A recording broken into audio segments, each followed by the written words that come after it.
Now, this year I was lucky enough to attend UK Games Expo as press, so I'm taking you guys along with me. We had the best time. As you can see, Josh is also with me, so we picked up our maps and everything that we needed to know and headed straight to the preview night. When I mentioned that I only owned one Lorcana card, they were kind enough to give me 3 new ones, so now I have both Gaston and Li Fu. Pocket Fox Games had this amazing 3-in-1, which you can take on a coach, on a train, anywhere. It is perfect, especially for me with the amount of travelling. If you know me, you know that she was a huge part of my childhood, so seeing a Tomb Raider game here I nerded out, I won't lie to you. Now, I'm really excited to say that not only did Czech Games Edition let me walk away with a copy of Codenames, they also gifted me a copy of the digital edition for my phone, which honestly, I have been on way too much, but also I should have something very exciting coming with them in the next few weeks, as I believe I've got something on the way. So please keep an eye out for that, because I cannot wait to create content.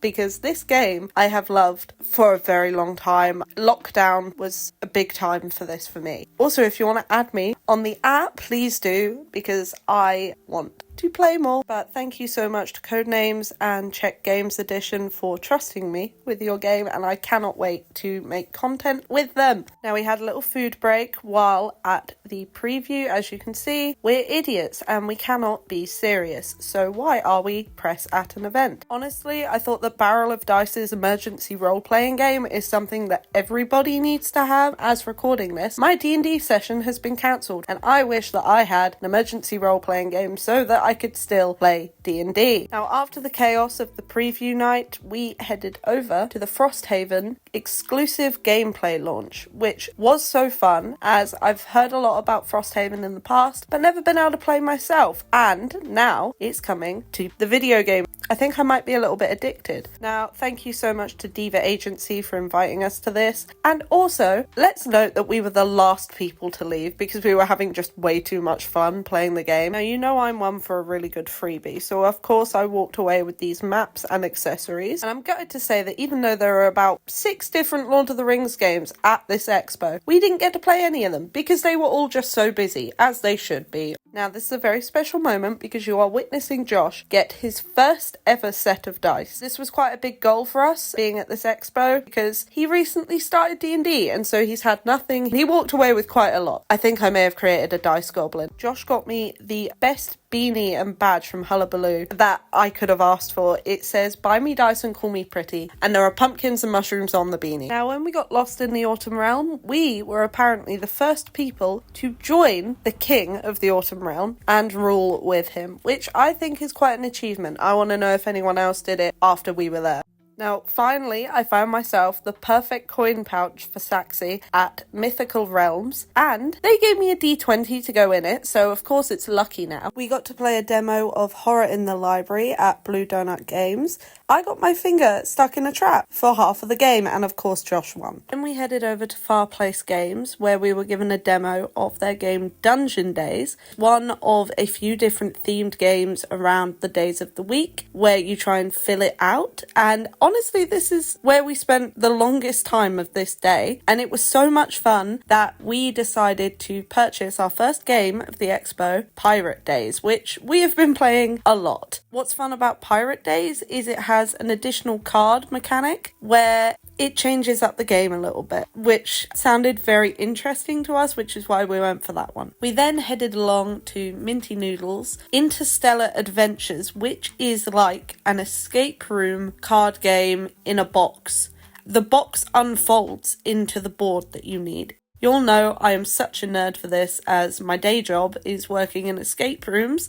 So this was a highlight of the experience for me. We had a great time and we finished the first episode. Next up for us was Dungeon Tokens, where Josh increased his collection, and so did I, because I cannot resist the slime cubed themed dispenser. No way I was saying no to that. Josh got his favourite colour and I got the colour of my D&D OC's hair.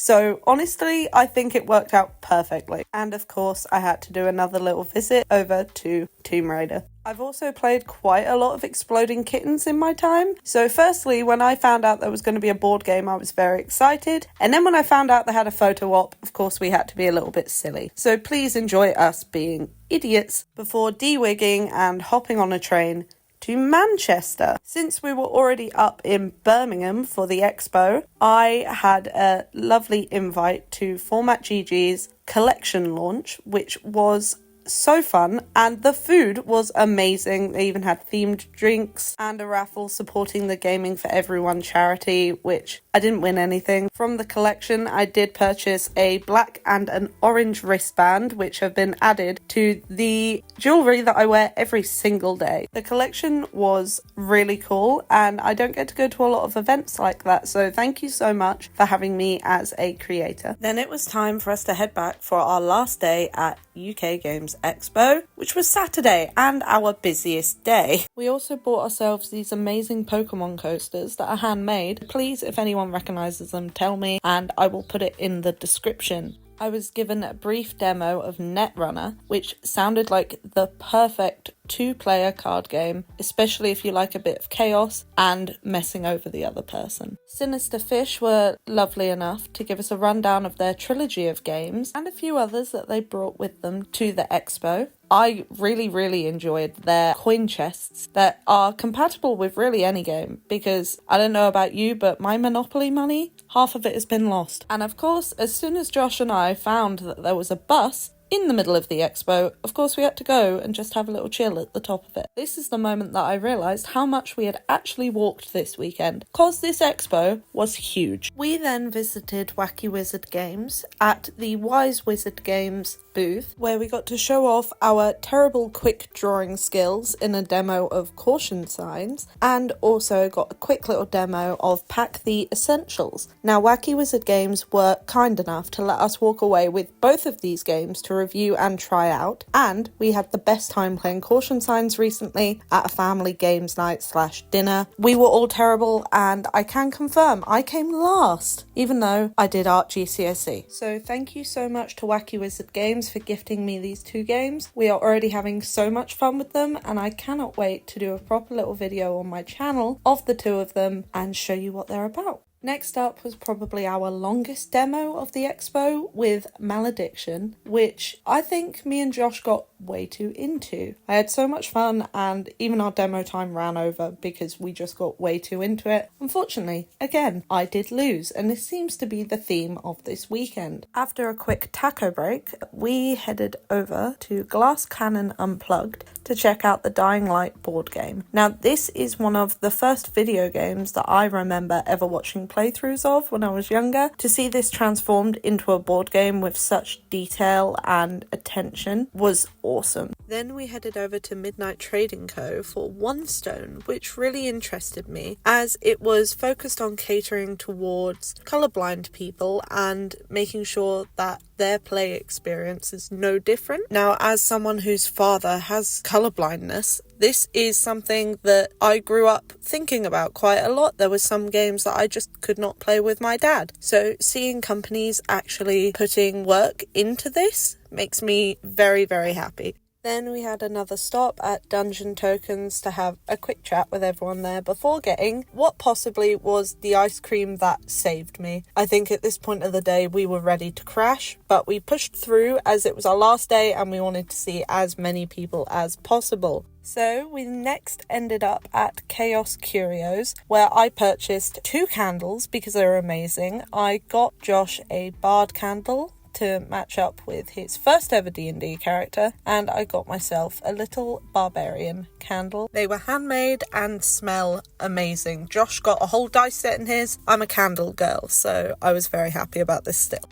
Our last full demo of the expo was War of the Worlds One More Day. As someone who was brought up by my dad to know what War of the Worlds is and appreciate it, this was so much fun, and I loved being immersed in the source material in yet another way. Even if we came as close as possible to death, more than anyone else that had demoed it so far. Then during our final lap we came across Restless Spirits, which caught my eye immediately. The art style is beautiful and I cannot wait to see more about this game. And then we saw that there had been a wrestling game here the whole time, so we had the quickest demo that has ever demoed, and the lovely Team Custard Kraken gave us one of their ready-made print and play versions of Whiz and Bang, which looks so much fun and I can't wait to play.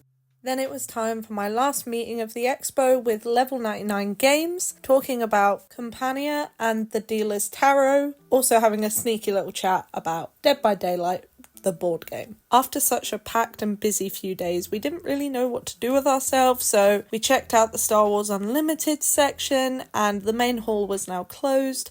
So we just chilled out and started playing Pirate Days. Then it was time for the very long train ride home. This weekend was absolutely exhausting, but I wouldn't have changed it for the world. Thank you so much to all of the brands that I got to talk to, especially the ones that have trusted me with taking away their games to create content. I cannot wait. Thank you for letting me share UK Games Expo with you. I had the most amazing time, and thank you to UK Games Expo for letting me be press.